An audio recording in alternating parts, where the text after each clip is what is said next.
Cronide.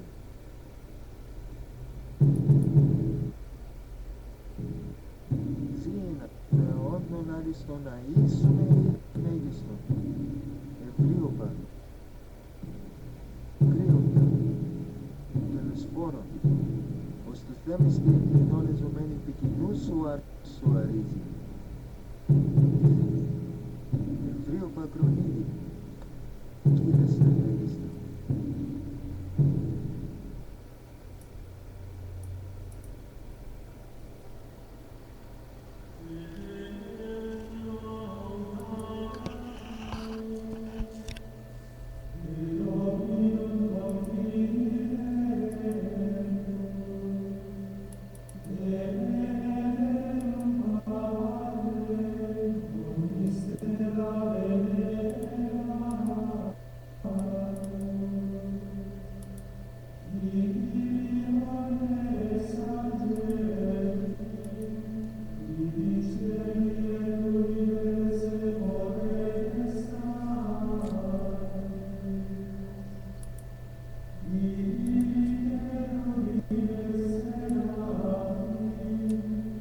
Transmitiendo para DCM desde la chinampa flotante.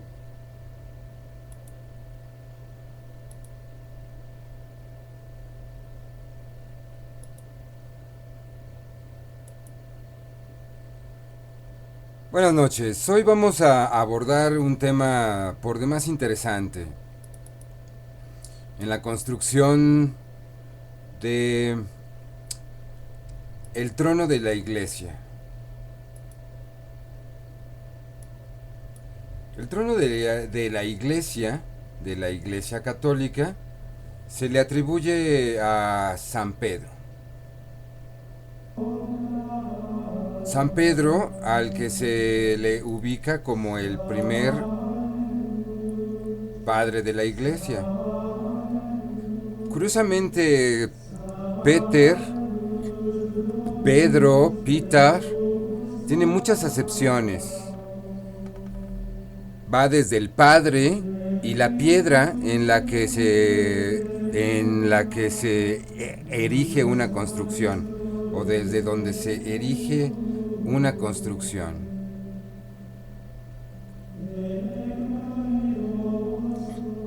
Pero realmente, en esta tradición que podemos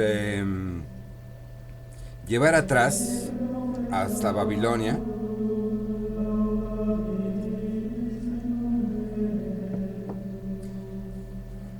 hasta el rey Nimrod, como habíamos dicho antes, fundador de Babilonia. De él descendieron una línea de reyes sacerdotes, cada cual al frente de este oculto misterio religioso de Babilonia, o oficio del misterio. De esta expresión viene una palabra caldea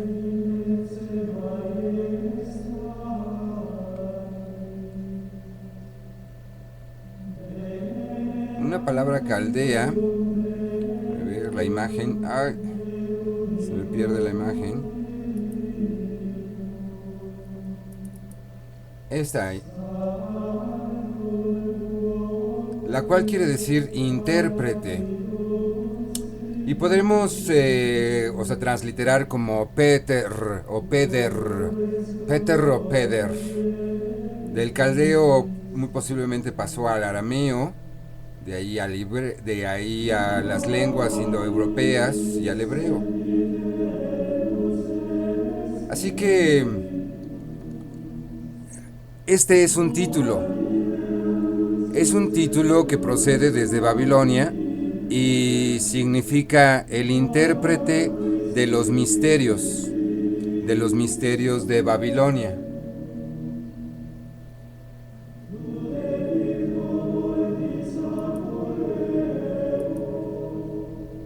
Así que, ostentando este título, pues tenemos a San Pedro. Pero antes de San Pedro, según relata tanto el cilindro de Novidonius como la Torá y la versión de la Biblia Vulgata, había un personaje también de estirpe babilonia que se llamaba Belsasar, el cual puede ser transliterado también como Baltasar. Y este había tomado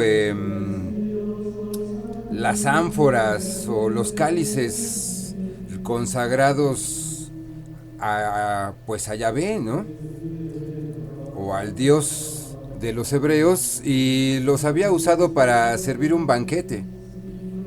Entonces, según en el capítulo de Daniel, en el momento en que esto sucedía, una mano invisible empezó a escribir una sentencia en la pared, en la cual pues obviamente se le decía que lo que estaba haciendo era total y absolutamente,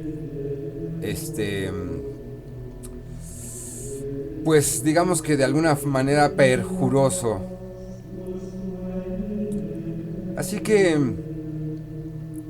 esto es un antecedente para el pensamiento hebreo con respecto al oficio del misterio, de alguna manera.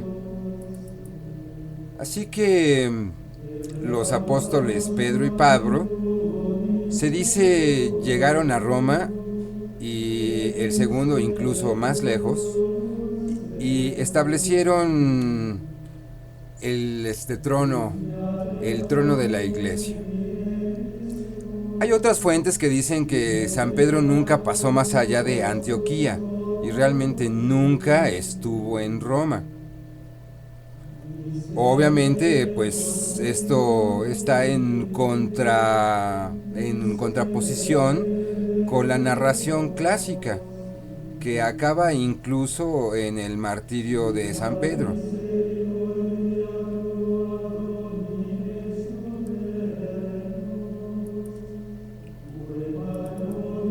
Aquí una interpretación de Caravaggio sobre el martirio de San Pedro, que pues según dice la leyenda, la cruz invertida no es la cruz del satanismo ni nada por el estilo, sino es la representación del martirio de San Pedro.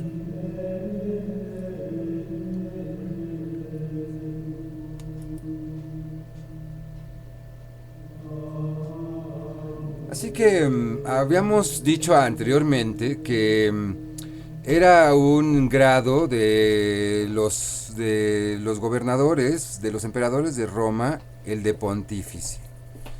Y lo adquiere también el obispo de Roma, que muy a pesar de lo que puedan pensar, no fue San Pedro, nunca fue proclamado como tal obispo de Roma, y menos se usaba en ese término y en esos tiempos el término de papa.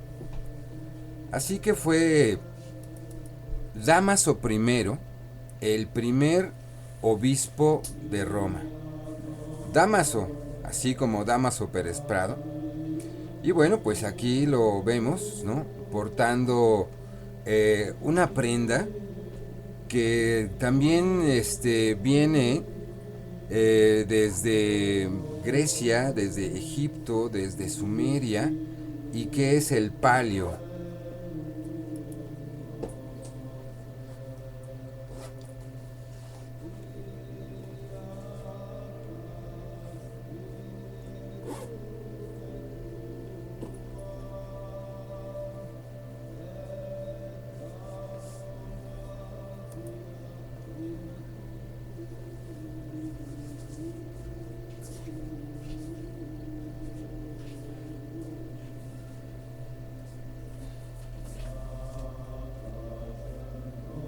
El palio, que se deriva a su vez de la voz latina palia o pala, que junto con la manta es el ornamento papal.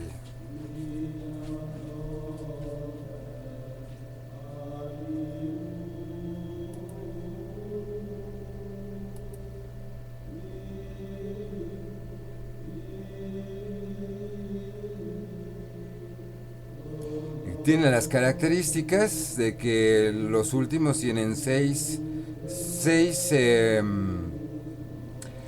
cruces de Malta bordadas, incluso el de el actual Papa Bergoglio.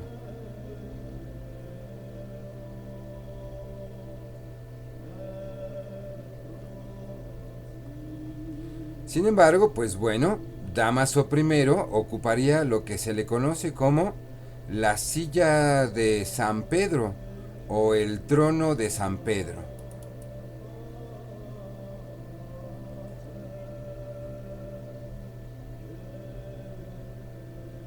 Y esta silla de San Pedro tiene una historia muy interesante. La vemos aquí también, en lo que se consideraría la silla de San Pedro, rodeada de toda la obra de Bernini, una versión de la silla de San Pedro. Y bueno, pues aquí hay otra versión de la silla de San Pedro, la cual muy posiblemente sea mucho más antigua, sea de manufactura etrusca posiblemente. Y pues lo más curioso de este mueble, perdón, es que en su interior encontraron un documento que hacía referencia a algo totalmente diferente a la iglesia. Hacía referencia a los 12 trabajos de Hércules. Cada uno de estos trabajos, o sea, cada una de estas labores de Hércules estaba relacionada de alguna manera con el número 12.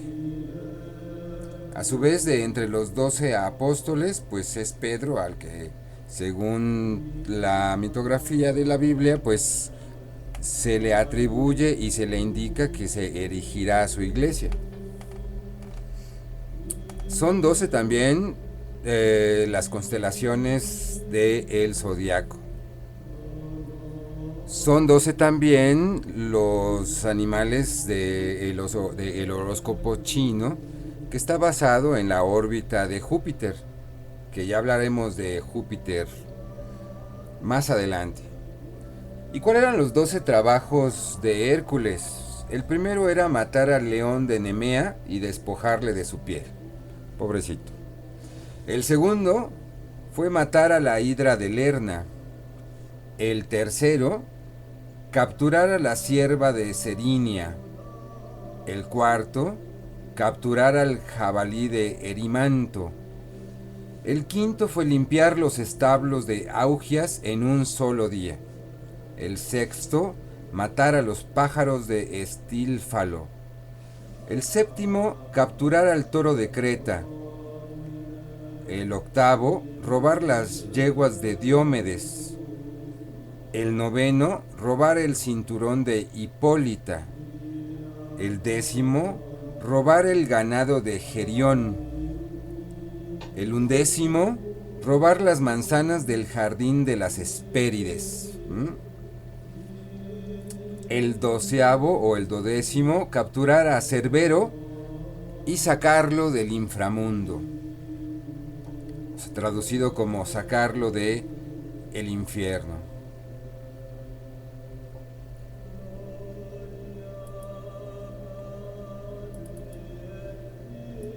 Aquí tenemos una transliteración de las 12 labores de Hércules. Vamos a asomarnos al chat a ver qué nos dicen por aquí. Saludos a Carls, a Jennifer Cristina, a Erecose y a Césare, que nos acompañan en este recorrido.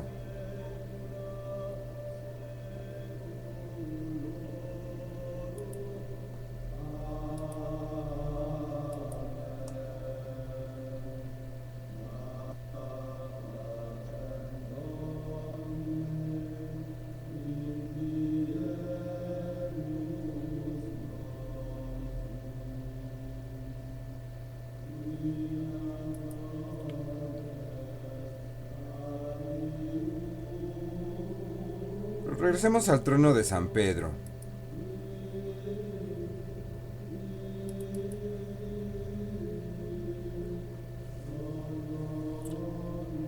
Dicen por ahí que esta estatua que representa a San Pedro originalmente no era San Pedro, sino que era una estatua que representaba al dios Júpiter, que era la versión romana del dios griego Zeus. Así que tenemos algún paralelismo.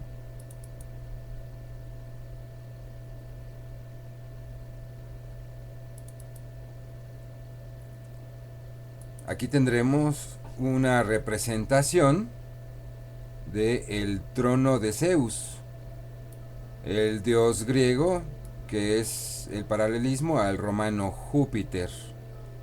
Y notamos cierto parecido y cierta parafernalia totalmente similar. Aquí tenemos de vuelta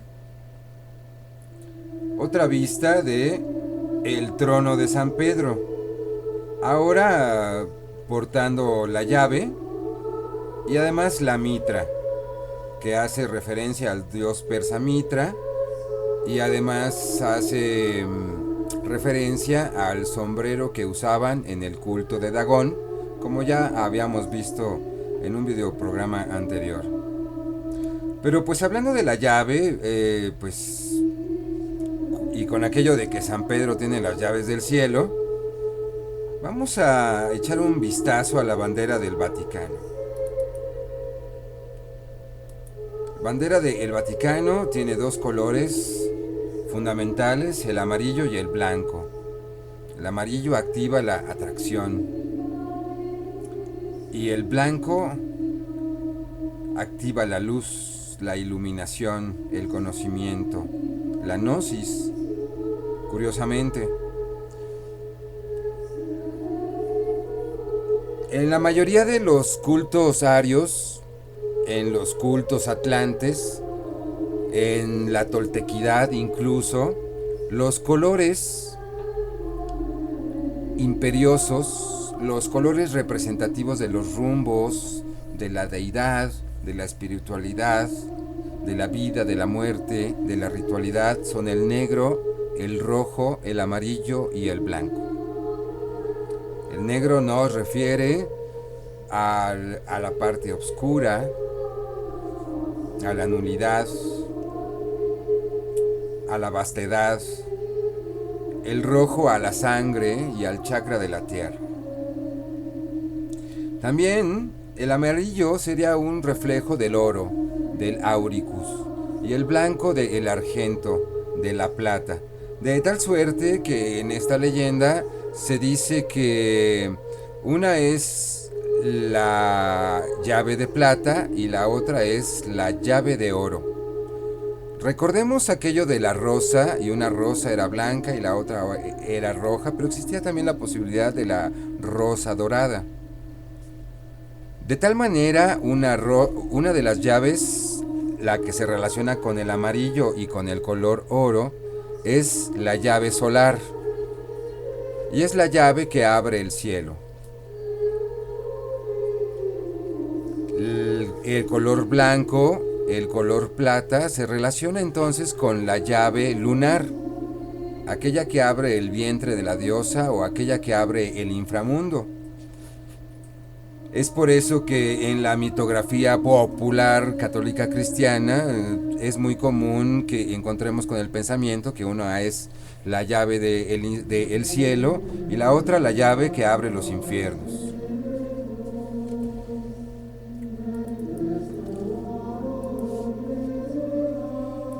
Saludos, nos manda Jennifer Cristina. Saludos, Jenny. Y bueno, aquí tenemos también una imagen muy interesante. De derecha a izquierda, en sentido de la lectura antigua, tenemos el escudo del Vaticano, que ya hemos descrito. En esta variación, pues tenemos la mitra, la corona, que sería también muy similar a la corona del Alto Egipto, ¿no? A la mitra de Dagón, etcétera. a la corona del hierofante, que tiene 3 niveles, ¿no? Uno por el plano físico, otro por el plano mental y otro por el plano espiritual, y el gobierno sobre todos ellos. Encima tiene una cruz que representa al 4, el dominio sobre la materialidad, y además toda la historia que ya hemos hablado antes con respecto al signo de la cruz. A continuación tenemos aquel que se le achacó como el símbolo de San Pedro. Y es muy curioso que vemos un gallo arriba de las cruces. Este mismo gallo lo podemos relacionar al culto a Abraxas. Pero antes de hablar de Abraxas, que es como un gallo que tiene piernas, cuyas piernas son como 2 serpientes, y que representa también como la dualidad, de la misma manera como este gallo está sobre estas 2 llaves. Y a Abraxas es a quien se le achaca el abracadabra. Pero bueno, dejando a Abraxas y el abracadabra atrás, veamos todavía una imagen mucho más interesante y mucho más antigua, posiblemente etrusca, romana. Tenemos aquí las llaves de Juno. Juno está relacionado con pues con varias cosas, con el mes de enero, con la diosa Juno per se, y con el dios romano Janus, que le da su nombre en inglés, derivado del anglosajón y del germánico indoeuropeo, a Januaro, January, al mes de enero. Incluso sobrevivió a los cambios que se hicieron sobre el calendario gregoriano. Y bueno, pues curiosamente es el primer mes del año. Aquí tenemos al dios romano Janus sosteniendo la llave, con la misma actitud que vimos anteriormente a San Pedro. También en otra de sus manos porta un cetro, igual que vimos con Zeus y con Júpiter.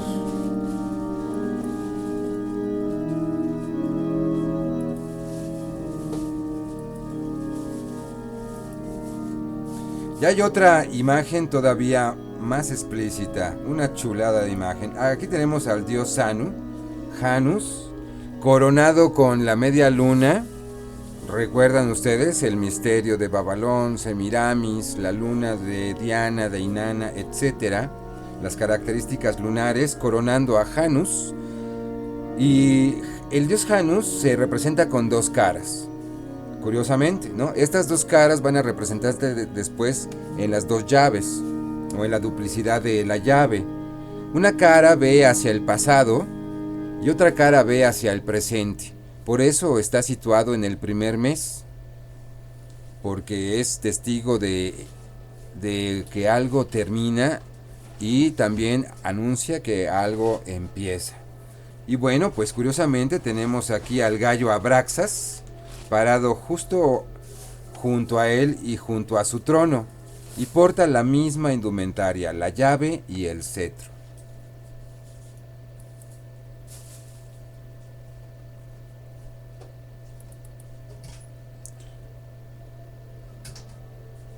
Aquí tenemos este magnífico cuadro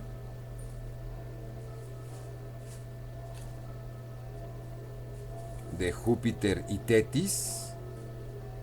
Vemos que, bueno, tal vez no es un gallo, pero curiosamente también hay un ave. Aquí tenemos un águila. Obviamente si fuera Osiris, tal vez el que está sentado a uno de sus lados sería Horus, o en otro caso sería un fénix Si esta que es Tetis fuera Semiramis, pues también podría de alguna forma ser una paloma. Otro aspecto muy interesante, antes de que se me olvide, de la cuestión de Jano y el hecho de que tenga dos caras, viene también transliterado al pensamiento romano por medio de los griegos, de los persas, desde Babilonia, en referencia a que el pasado representaría a Nimrod y la cara que ve hacia el futuro representaría a Dumuzi, a Tamuz, incorporándose así también en la línea del culto de la madre y el hijo.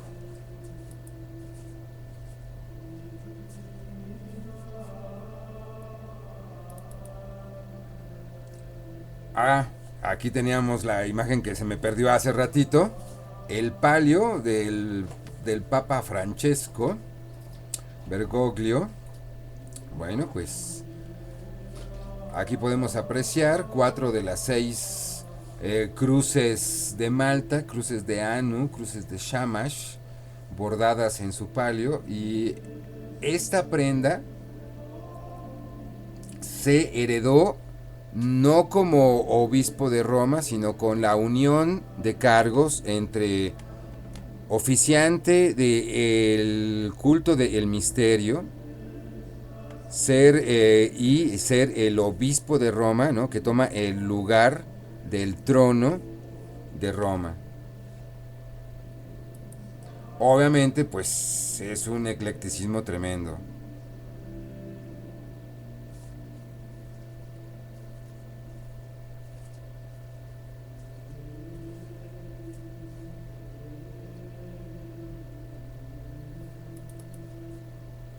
Y bueno, pues Júpiter,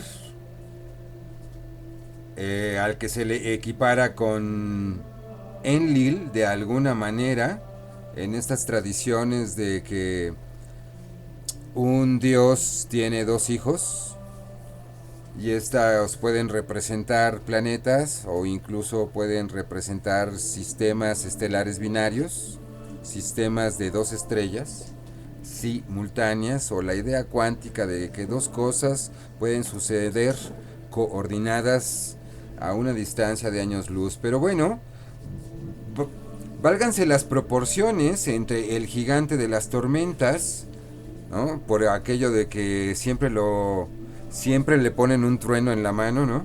O un relámpago, digamos en la iconografía pop, haciendo toda una nuevo sincretismo. Podemos ver que la Tierra podía caber incluso en el ojo de la tormenta. Así como el culto a Saturno, que Saturno es Cronos, padre de Júpiter, padre de Zeus, ¿no? Recordemos que Zeus se empodera, ¿no? Y prácticamente saca de este balance y de el poder a su padre Cronos, a su padre Saturno, y se erige como el nuevo gobernante del Olimpo.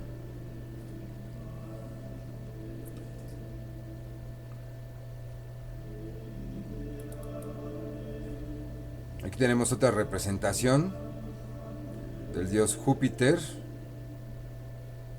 Júpiter el dotado. Esta está en el Museo del Prado.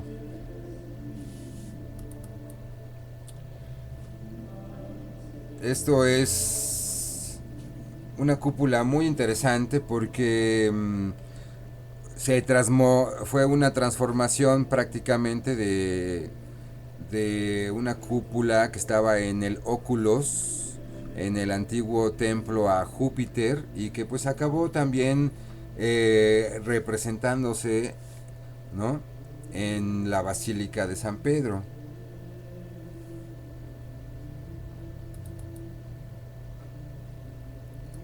Aquí tenemos un denario del Comodoro Júpiter con sus simbologías. Está sentado en el cetro, en el trono, con su cetro, Y un ave en la mano, ¿no? Parecería incluso una especie de, hasta de paloma. Aquí hay una moneda, un denario del dios Jano. Deorum rediges pacis, deorum dios cultis Janus.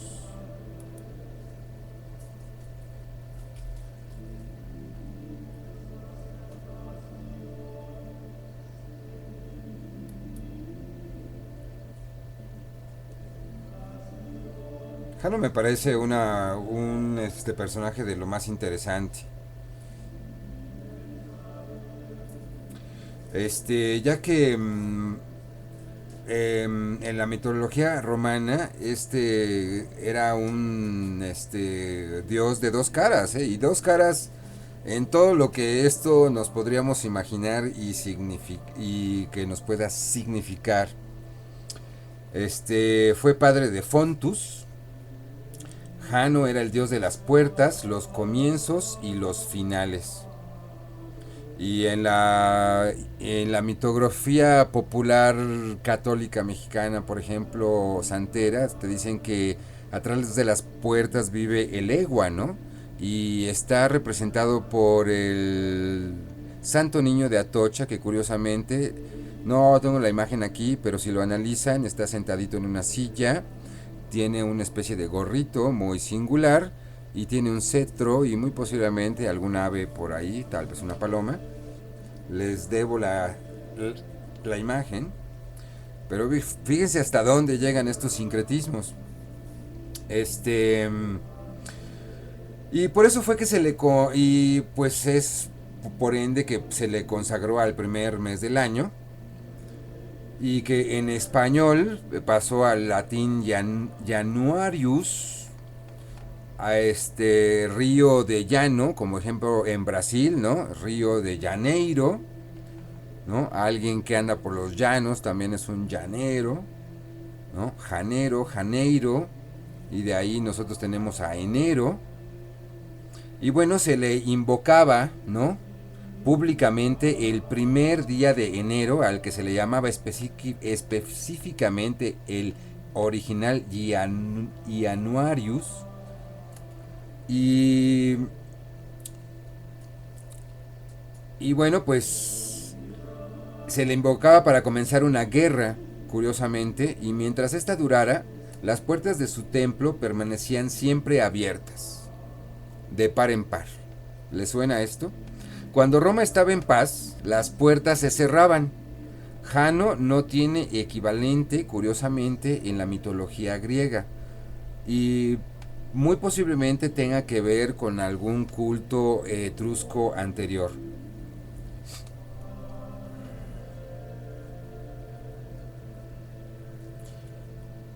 Dentro de muchos apelativos que recibe el dios vale la pena destacar dos. Jano Patulcio o Patulcius, que era usado para invocar la cara del dios que se ubicaba delante de la puerta por quien deseaba atravesarla, para entrar o salir. Y bueno, pues la cara que se oponía a esta del otro lado de la puerta es invocada como Jano Clusubius o Clusubiu. Y ambos nombres declaran la doble funcionalidad del dios. Y estos ambos nombres también, ¿no? Curiosamente, el patulcis, la llave pátula y la llave clasubia. Una llave está relacionada con una y la otra de las llaves que habíamos descrito está relacionado con la otra. El famoso Albert Camus cita el personaje de Jano en su novela La Caída, donde simboliza la dualidad del tránsito humano entre el pasado y el futuro. Y para Ovidio, Jano es aquel que custodia el universo.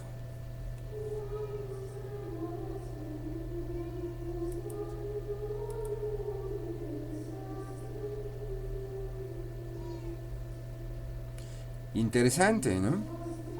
Entonces, pues prácticamente Él estaba ahí para iniciar lo que sería la voluntad de, de Zeus, bueno, perdón, de este Júpiter. Para recordar muy bien cuáles son los nombres de los dioses romanos y de diferenciarlos de los griegos, recordemos que los planetas están nombrados con los nombres romanos, a diferencia de los nombres griegos.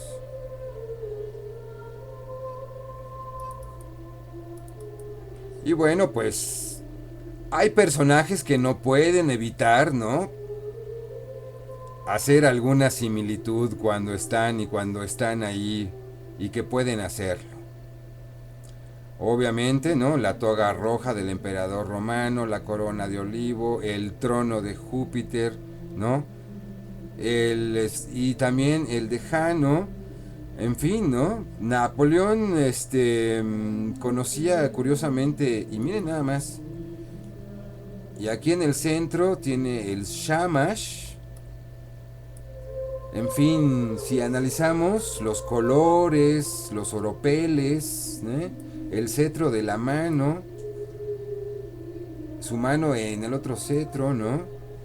En fin, todo está representado: Zeus, Júpiter, Janus, y todo desde la tradición de Nimrod, de Mardoqueo, de Baal, etcétera. Vamos a ver aquí lo que quedó del templo de Júpiter.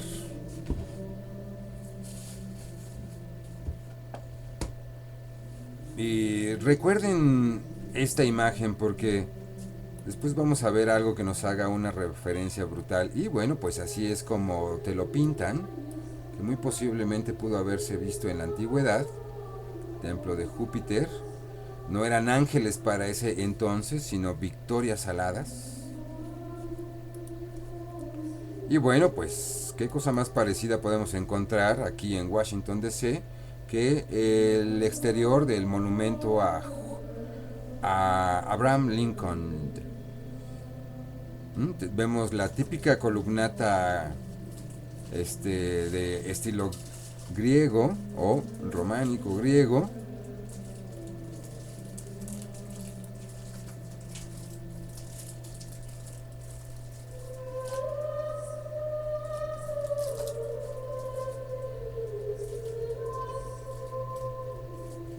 Y bueno, pues adentro de aquí tenemos también una estatua, una representación, ¿no?, en donde además pues se le dotan de características mucho más como una representación posmoderna de Lincoln, con el cabello crecido, ¿no?, como si fuera un dios además germánico. Esta es la estatua que podemos observar, la que puede ver el visitante.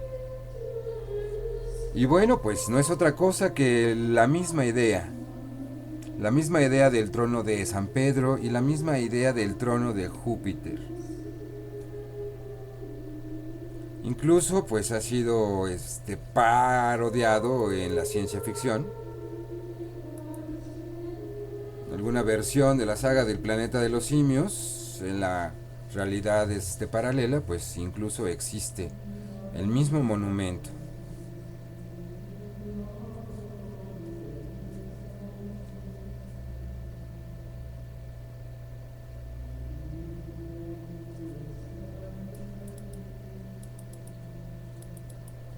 Y bueno, aquí tenemos la estatua que está en lo alto de la basílica, Pedro con la llave, en una representación total y absolutamente muy similar a lo que habíamos visto anteriormente con Janus.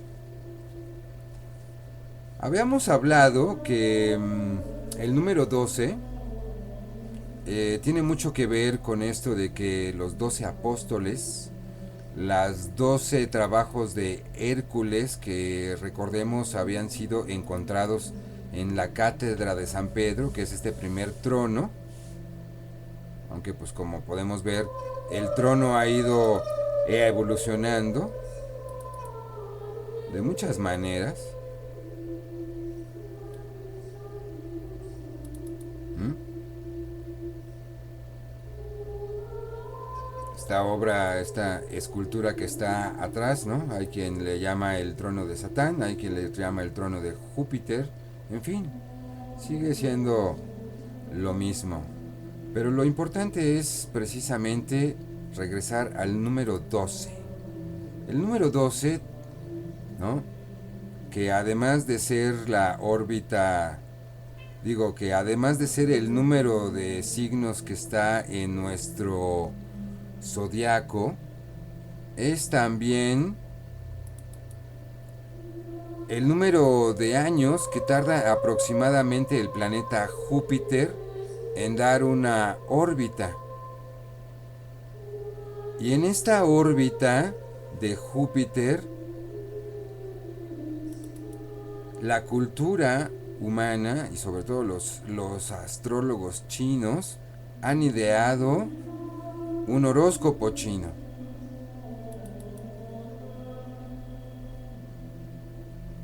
De los 12 animales que estuvieron en el banquete de Buda.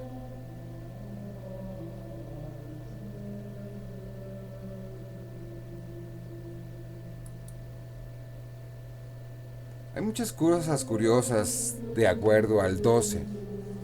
Está formado por el número 1, que simboliza la voluntad, el yo, al mago, al que hace, al que actúa, y por el número 2, que está regido por la luna, ¿no? Y que simboliza la alteridad, la otredad, la simultaneidad, la paridad, por supuesto. El 1 sería solar y el 2 sería este número lunar por excelencia. Y también los factores lunáticos, ¿no? Determinados en la alquimia, que son los sueños y la intuición. El número 12 es un legado de los sumerios y del sistema sexagesimal. El número 12 también está ligado durante milenios a la medición del tiempo. Tanto calendarios como relojes se organizan en base a esta cifra. 60 segundos son 5 veces 12. 5 es la relación pentacular. El 5 y el 6, ¿recuerdan? La estrella pentacular y la estrella D que van en una relación 60-12-5-6. Así que cada año consta de 12 meses, el día de 24 horas, ¿no?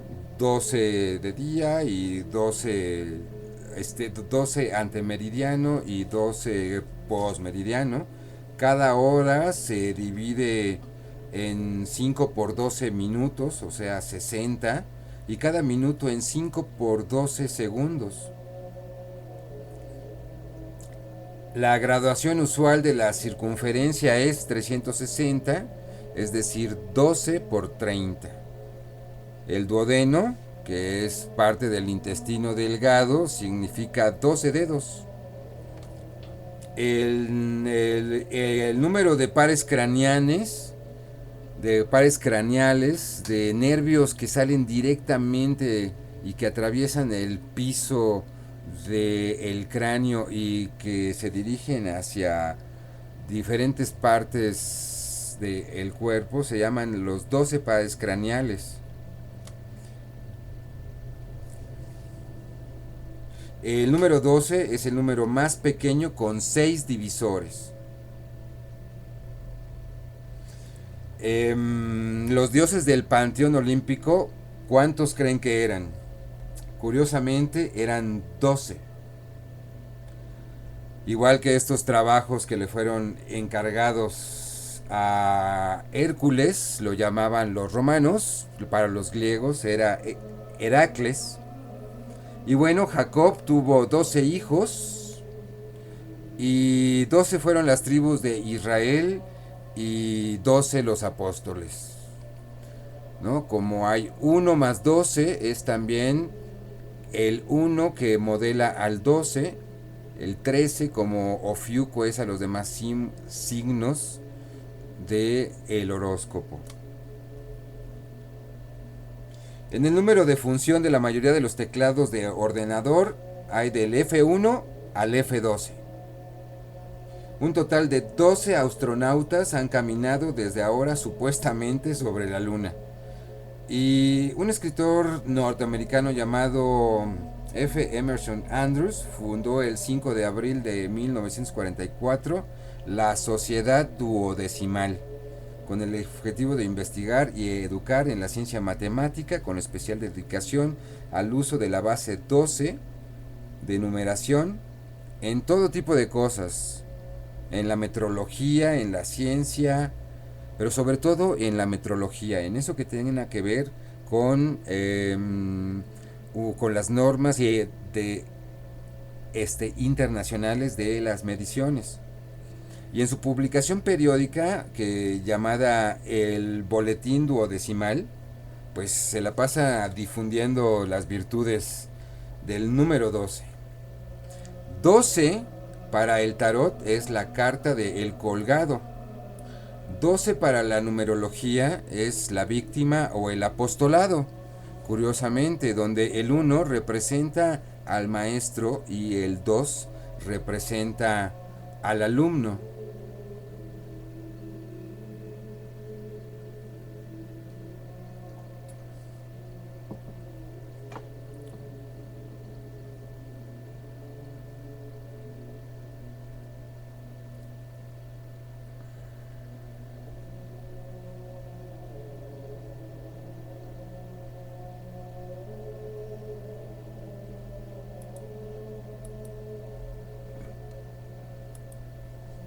Vamos a leer un poco el chat.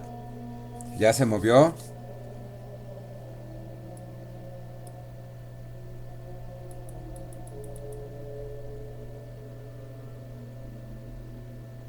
Dice Arturo Salda, noto que las dos caras tienen distintas expresiones. Claro que sí, ¿no? Es así que a través de la transliteración del dios Momo, o Momo también, ¿no?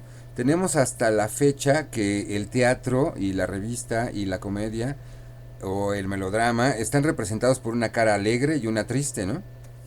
O la vida estaría relacionado, también podríamos tener una cara joven y una cara anciana. En fin. Y nos dice Pato Salda, ¿se podría relacionar con el signo Géminis? Sí, la cuestión precisamente, fíjense que cuando hablamos de Dagón, se me olvidó decir que en Mauritania, que tienen este culto a este dogo, una de sus típicas artesanías es que te venden siempre gemelitos, ¿no? Esta cuestión de que el gran dios tiene 2 hijos primero, ¿no? Aquí en el caso de Cronos tiene 3 hijos principales, que es lo más curioso, hubo una trinidad.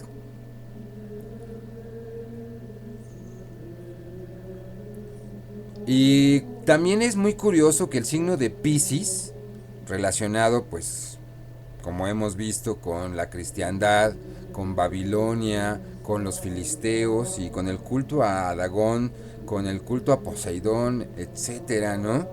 Pues Piscis, curiosamente, siempre los peces se representan en par. Bienvenidos, y también Pato nos dice hola, Arturo dice hola. El Apartenón, exactamente. No, era el templo a Júpiter. También saludamos a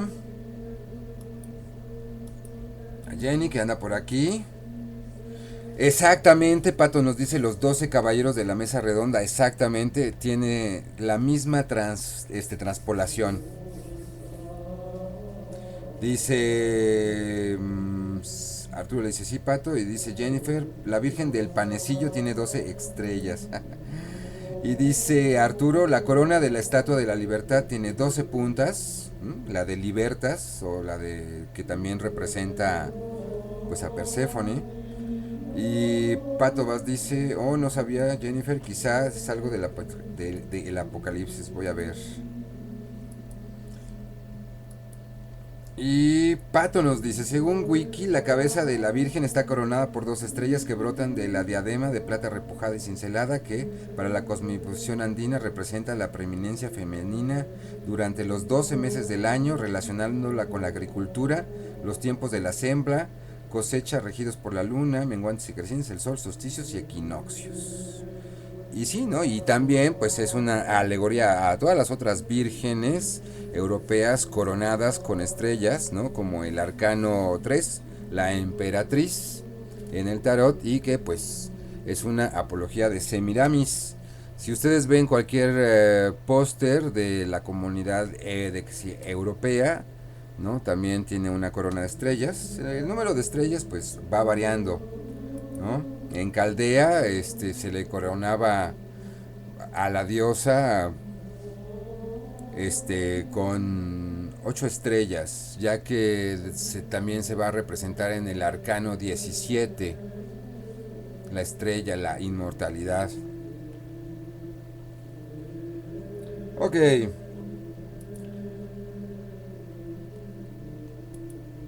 ¿Qué más podemos decir del número 12? Vamos a ver si tenemos otra imagen. Les debo alguna otra imagen del número 12. Es el número atómico del magnesio. La mayoría de los calendarios tiene 12 meses, a diferencia de los calendarios mesoamericanos y el resto de los calendarios lunares, ¿no? Que generalmente van en una frecuencia de 13-22, ¿no? Como el maya. El 12 es un número semiperfecto. La suma de sus propios factores 1, 2, 3 y 6 es igual a 12. El 12 es un número duoperfecto. La suma de todos sus factores propios pares 2, 4 y 6 es igual a 12. El poliedro de 12 caras recibe el nombre de dodecaedro, y el dodecaedro regular tiene la cara en forma de pentágonos regulares, y dentro de él se puede inscribir un icosaedro regular.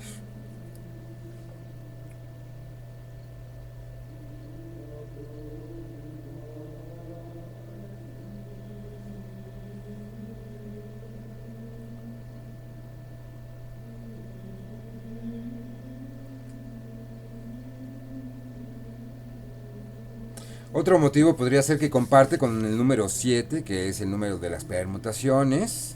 La combinación de dos números, el 4 y el 3, en el primer caso se combina en una suma 4 y 3. 4 más 3 igual a 7. En el segundo en una multiplicación 4 por 3 igual a 12. Y el 4 dijimos que es el número de la materialidad contundente, ¿no? Del sistema de etcétera. El 3 de las Trinidades. El número 12 también, 12 frutos del Espíritu Santo, 12 estrellas que las representan, 12 frutos del árbol de la vida. En una cofradía antigua de Roma había 12 hermanos arbales. Se le considera el número solar por excelencia y una constante en la cultura mediterránea, símbolo del orden cósmico, de la perfección y de la unidad. Y bueno, pues 12 eran los dioses principales de la mitología griega. Zeus, Hera, Apolo, Afrodita, Atenea, Poseidón, Hefesto, Hermes, Ares, Artemisa, Demeter y Hestia. Como muy bien dijeron hace rato en el mito artúrico, 12 eran los caballeros de la mesa redonda. haciendo una traspolación de los 12 apóstoles. El Titanic se hundió en 1912. ¿Qué más podemos decir? Pues vamos a ver si nos sugieren alguna otra cosa más. Ya dijimos también, también nos recuerda Ereco, que 12 eran las tribus de Israel.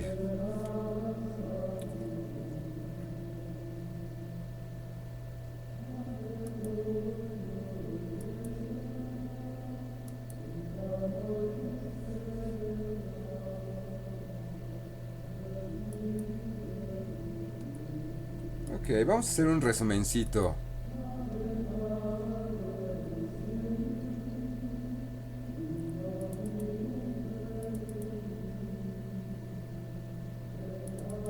Habíamos empezado nuestra historia en San Pedro. Y bueno, pues en San Pedro recaía la construcción de la iglesia. También sabemos que en la tradición babilonia, al primero que le jalan las orejas es a Belsasar.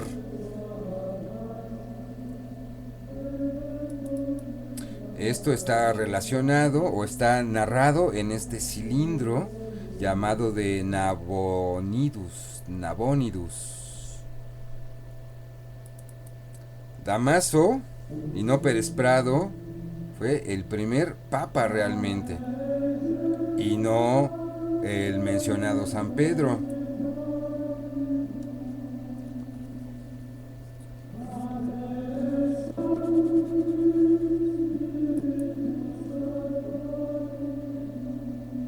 El carácter de la romanización religiosa en el área, por ejemplo, celta, sobre todo en la Celtiberia, muestra que la penetración de los cultos romanos en las áreas rurales se basó principalmente en la masiva presencia del dios Júpiter. El resto de divinidades romanas no gozó de gran predicamento en estos territorios, aunque Júpiter fue venerado tanto en las regiones rurales como en las urbanas.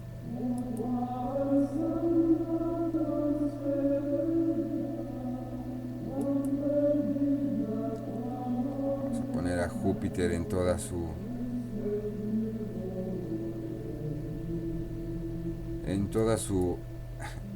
gloria.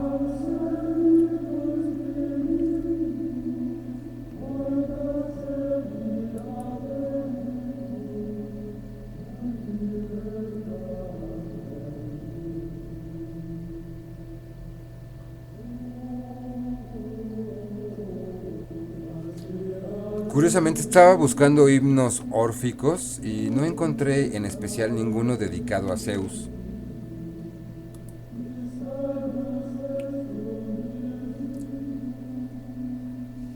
El día de la deidificación del templo de Júpiter tonante, a ver si tengo la imagen de Júpiter tonante. Aquí la tenemos. El 1 de septiembre del año 22 a.C., Augusto consagró un templo a Júpiter tonante en la colina del Capitolio en Roma, en agradecimiento por haberle salvado de un rayo cuando estaba en Hispania.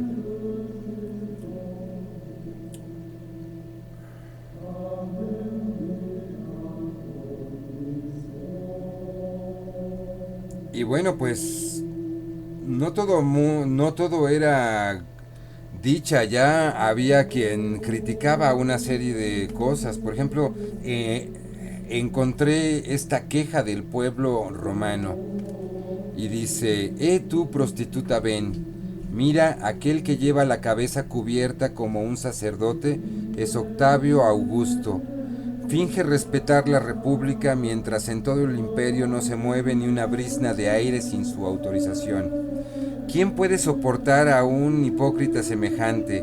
Míralo, allí está, como un cordero, consagrando un nuevo templo a Júpiter tonante. Una noche, en la lejana tierra de los Astures, un rayo mató al esclavo que lo precedía y él quedó a salvo. Y escucha bien lo que te digo: cuánto mejor hubiera protegido Júpiter a Roma si en vez de al esclavo lo hubiera fulminado a él. No hablo como un ignorante, te habrás dado cuenta de que visto la toga de senador y te digo a ti, puta, porque eres quien mejor representas a la República, ahora que la República se ha convertido en la mejor representante de tu oficio. Ya lo sabes.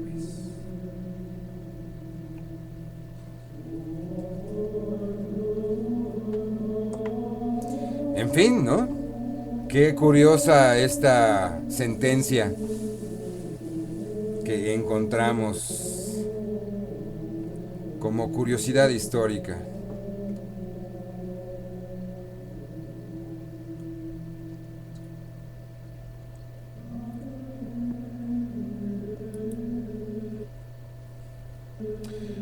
Y vamos a ver qué más nos dicen por aquí. Erecose nos dice mambo, así exacto, ¿no? Oigan, ¿y qué significado tendrían el 7 y el 5? El 7 significa el orden de las permutaciones, que se le conoce como el orden mágico. El orden de las permutaciones es al cual todos estamos sujetos, desde el micro hasta el macrocosmos, pensando que nosotros seríamos la tierra media de todo esto, ¿no?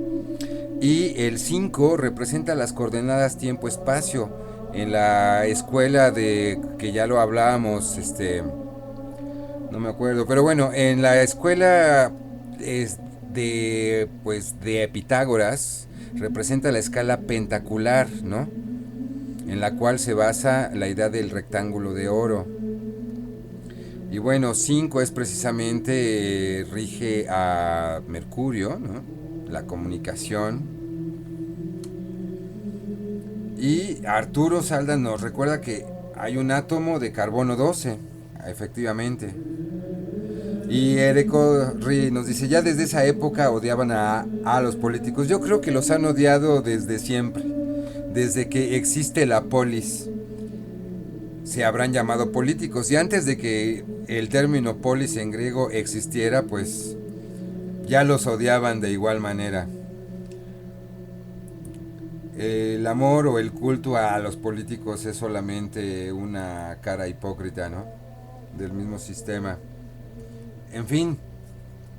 Y es que Júpiter viene de Jove en latín, de Jovis, el siempre joven, el dios principal de la mitología romana, ¿no? Padre de los dioses y de hombres, pater deorum et hominum. El nombre proviene de la raíz iu, que en indoeuropeo significa luz, y Peter o Peter, que esta sí la tengo por aquí. Aquí está. Que hace referencia al Padre, pero también al que presta testimonio. Júpiter, hijo de Saturno y Ops. Júpiter fue la deidad suprema de la triada capitolina, integrada además por su hermana y esposa Juno y su hija Minerva, que sería como la Palas Atenea, ¿no?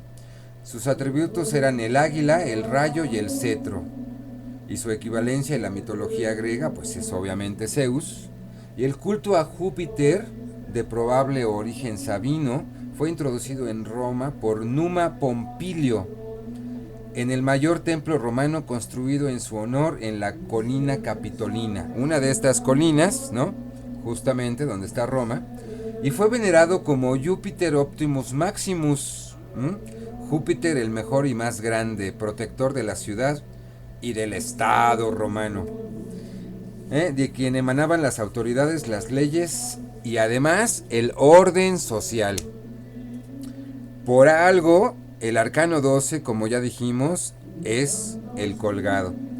Cicerón le llama numen prestantissimiae mentis, la sobrecogedora presencia de una mente suprema. Y resulta que durante la República era la divinidad a la que el cónsul dirigía sus plegarias al iniciar su mandato.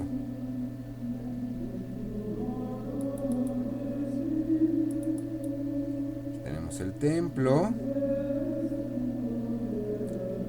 tenía un cuadro hermoso de Júpiter.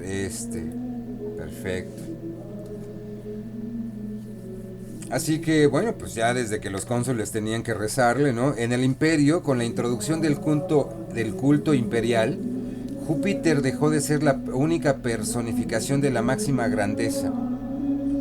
Aunque obviamente, ¿no? Para sentirse bien y quedar bien, pues muchos de los emperadores lo hicieron su dios tutelar. Otros prefirieron, por ejemplo, a Apolo, el Sol, etcétera, ¿no? O bien se incorporaron a sí mismos sus atributos. Por ejemplo, César Augusto decía tener sueños enviados directamente por Júpiter.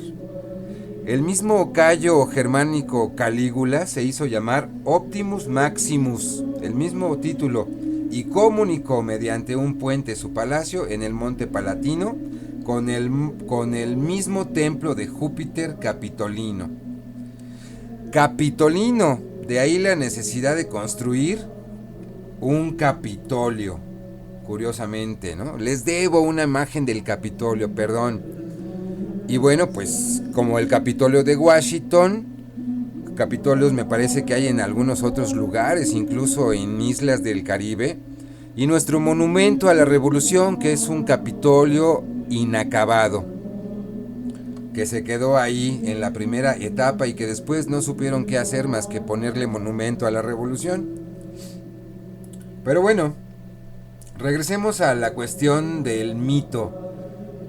Y resulta que, como ocurre en gran parte de la mitología romana, el mito de Júpiter se ajusta en buena medida a los antecedentes griegos, también con préstamos pequeños de la mitología etrusca y con los elementos nativos del pueblo lacio, del cual los romanos se robaron el idioma, el latín, porque como siempre todo lo toman de todas partes.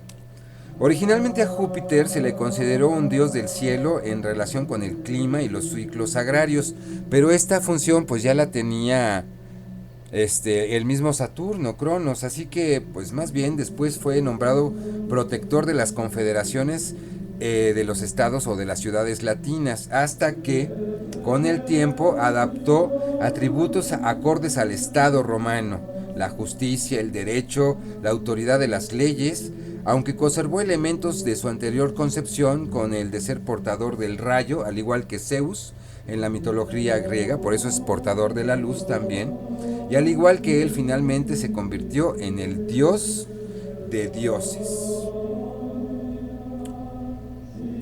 Y bueno, pues Saturno era hijo menor de Coelius y Terra, y como sabemos, Cronos, Saturno, devoraba a sus propios hijos, ¿no? Así como había castrado a su padre, devoró a sus hijos, para que ser el único, ¿no? Yo soy aquí el único y no hay nadie más que yo.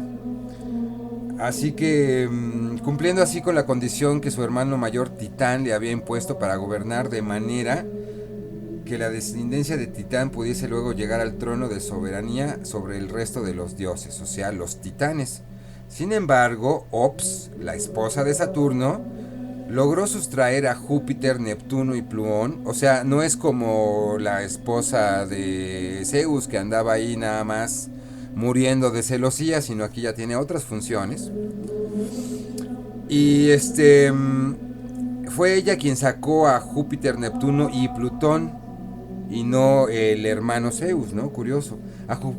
Y a Júpiter lo escondió en la isla de Creta, donde la cabra Amaltea lo amamantó. En este lugar de Júpiter, Ops le dio a su esposo una piedra envuelta en pañales que Saturno devoró. En eso es muy parecido a la correlación de la mitología griega. Una vez que hubo crecido Júpiter, hizo guerra contra Titán primero, Titán que es una luna, ¿no? Y después contra su padre, hasta destronarlo. Así que Saturno había devorado a sus hijas, Vesta, Ceres y Juno, que son pues planetoides, y una está, Ceres está es el más circular y grande del círculo de los asteroides. Y todas estas tienen pues aspectos junto con los transneptunianos en las cartas astrales. Pero bueno, Ya que había Saturno devorado a sus hijas, Vesta, Ceres y Juno, fue necesario para que las devolviera un vómito preparado por Metis. Enseguida Júpiter asignó a Neptuno el reino de los mares y Plutón el inframundo, prácticamente igual que sucedió Zeus con Poseidón y con Hades, y luego se casó con Juno, su hermana. Ya ven, estos dioses siempre con aquello de la eugenesia se vuelven bien cochinones e incestuosos. Vamos a ver qué nos dicen por aquí en el chat.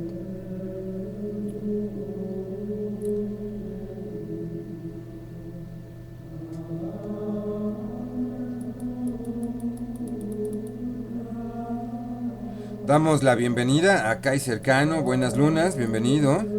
Y nos pregunta Erecose, muy bien, o sea que fue relativamente moderno su culto. En aquel momento sí, efectivamente, Ereco.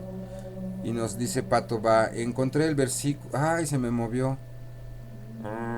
Encontré el versículo, creo que sí ya lo había leído, perdón. Y una gran señal apareció en el cielo, una mujer vestida del sol con la luna debajo de sus pies, como una virgen apocalíptica precisamente, y una corona de 2 estrellas sobre su cabeza. Apocalipsis, curiosamente, 12:1, en el libro de las revelaciones de San Juan, que al parecer no el apóstol San Juan, sino otro Juan, curiosamente. Y le dice Ereco, saludos cocolares. Kai Cercano nos dice, bien, todo bien, hoy sí llegué bastante tarde, hay bastante trabajo últimamente, bueno, pero pues aquí estás con nosotros y eso es una maravilla. Dice Ereco, en Cuba hay un Capitolio, ¿verdad? Tienes toda la razón. Y Pato Vaz nos dice, Washington le hicieron una estatua con una pasa parecida a esta. Exactamente. Y sobre todo, sí, a Washington también, así como a Lincoln. Y dice Ereco, ese Júpiter siempre andaba en líos de faldas y de túnicas, de túnicas, pues, así es. Era tremendo, ¿no? Ahí vemos la voracidad sexual de los dioses. Y bueno, pues Júpiter tenía innumerables títulos o epítetos. Júpiter Optimus Maximus, el mejor y más grande. Y eso de más grande, pues ya saben, ¿no? Cómo son los hombres. En fin, Júpiter Celestis, el celestial. Júpiter Fulgur, el que empuña el rayo. Júpiter Fulgurator, el que te elimina por el relámpago. Júpiter Tonante. Júpiter Latarius, el lacio. O el latino. Júpiter Lucetius, el de la luz. Júpiter Pluvius, el que envía la lluvia. Júpiter Stator, el stare, el que está de pie, el que se involucra en el estado. Júpiter Vicor, como guía del ejército romano hacia la victoria, el Júpiter Victor. Júpiter Triunfator, el triunfante.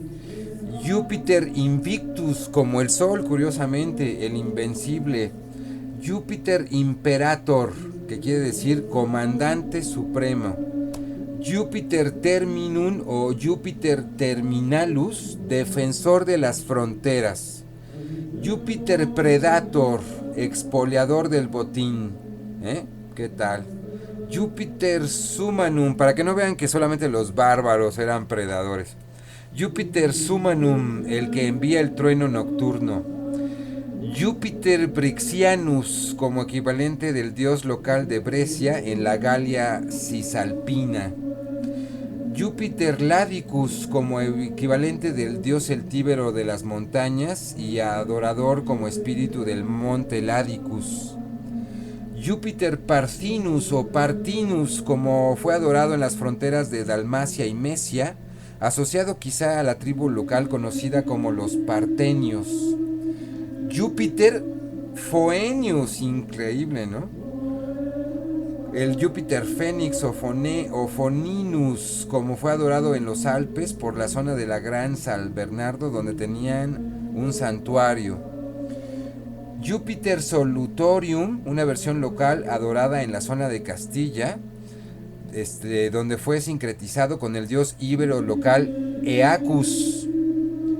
Júpiter Taranis, equiparado con el dios celta Taranis.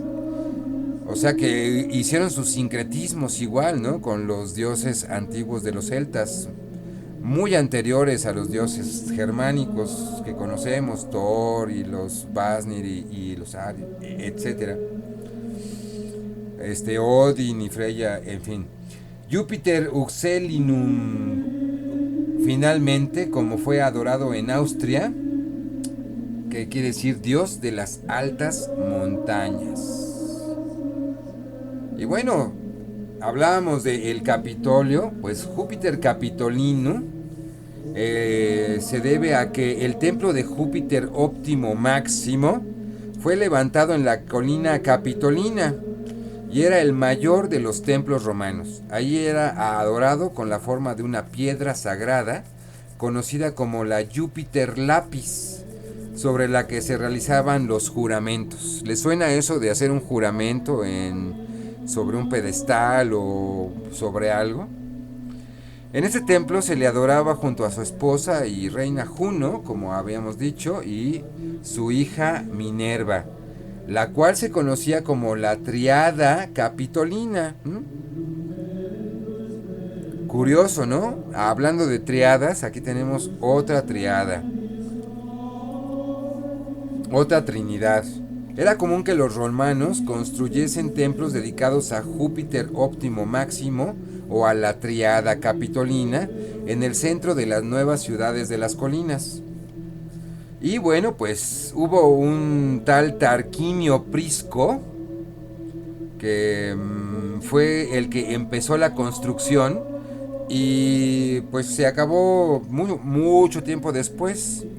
Tarquinio el Soberbio, según la tradición registrado por los historiadores, lo inauguró el 13 de septiembre al comienzo de la época republicana.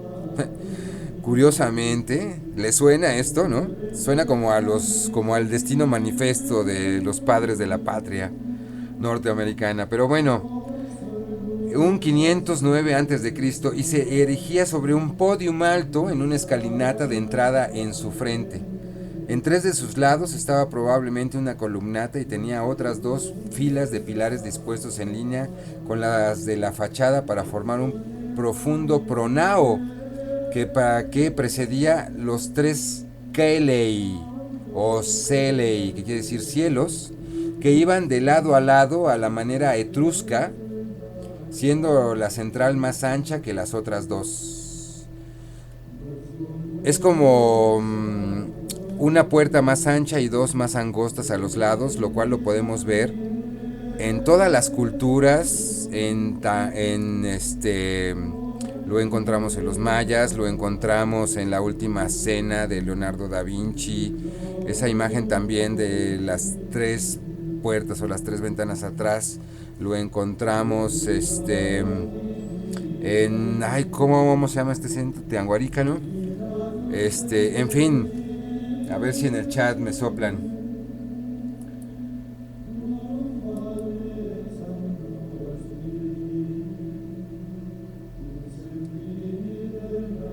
Y nos dicen aquí en el chat, imagina a Júpiter con el armamento del predador. Sí, ¿no? Nos dice Pato. Y Erecose nos dice Júpiter terminum medium. Arturo nos dice Júpiter incestuosus, el que se mete con sus hermanas y sus hijas. Erecose nos dice, ¿Tonantzin tendrá alguna correlación? Sí, Ereco, como dijimos en el culto a Semiramis, al final hablamos precisamente del sincretismo que pintó Marcos Ipac con Tonantzin, ¿no? Y el mismo, y es una correlación total y directa. Y nos dice, Ereco tenía la égida, pues sí, el sistema de justicia se basó mucho en ese derecho romano, pues sí, ¿no? Y con todo y que Cicerón y los jurisconsultos trataron de hacer algo ético, moral, etcétera, ¿no? Pues el mismo Tácito nunca se cansó de subrayar la corrupción del Estado romano, inminentemente. En fin, me dispersé un poquito cuando estaba yo hablando de los tres cielos o los tres KL, ¿no? Que es esta típica distribución de las tres ventanas o las tres puertas que vemos, por ejemplo, en la Última Cena de Leonardo da Vinci. Y les decía yo que en un montón de pirámides de diferentes culturas. Y bueno, los restos conservados de los cimientos y el podium, de los cuales la mayor parte queda debajo del Palazzo Caffarelli, están formados por enormes secciones paralelas de muros hechos de bloques cuadrados de tosca gris Capalaccio, que dejan constancia del tamaño total de la superficie, etc. En fin, no me voy a alargar en detalles, pues arquitectónicos, ¿no? Pero de ahí viene esta cuestión de adorar en el Capitolio por Júpiter Capitolino. Y tan es así que en la antigua Roma las personas juraban por Júpiter en los tribunales de justicia, lo que llevó a la expresión común por Júpiter, usada como un arcaísmo en la actualidad. Además, jovial es un adjetivo relativamente común, usado para describir actualmente a alguien apacible, optimista, etc. Y también jubileo viene de jovial, y no le hacen los jubileos al Papa y no le hacen los jubileos a la reina. En fin, tenemos mucho de dónde. Y pues yo creo que este es un tema muy interesante.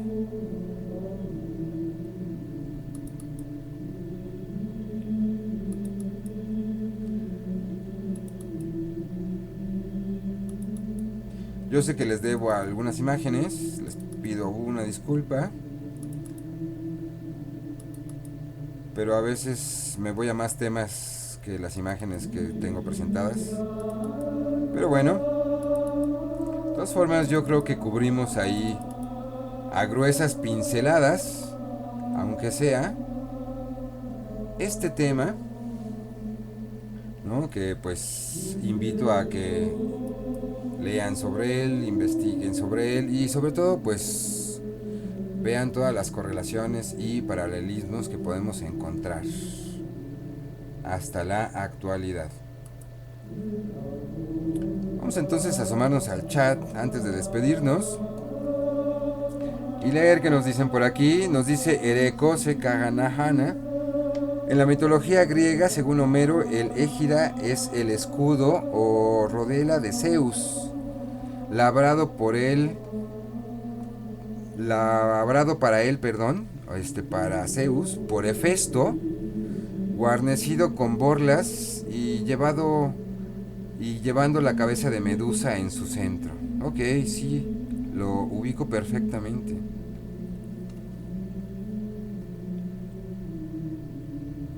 Y nos pregunta Pato, en el templo de Júpiter es que se dice que había una estatua que flotaba. Ese sí, te la debo. No tengo el dato aquí a mano en este momento, pero será un muy buen tema de investigación, definitivamente.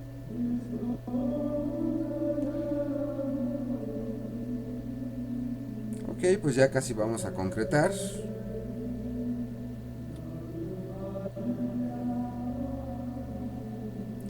Me encantó ese tema, pues tal vez para retomarlo en algún otro momento, mi estimado Ereko y mi estimado Pato, tanto de la estatua flotante como todos los mitos que tienen que ver con lo griego, etcétera, ¿no?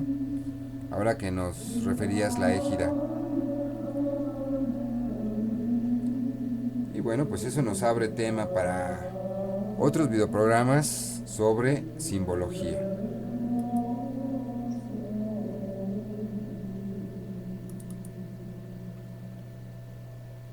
Nos despedimos entonces por el momento.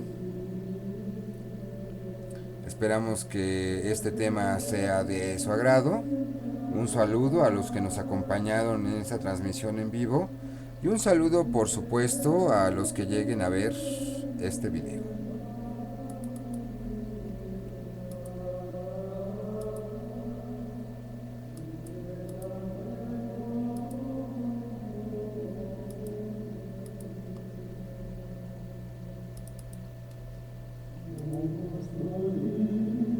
Buenas lunas y chao chao.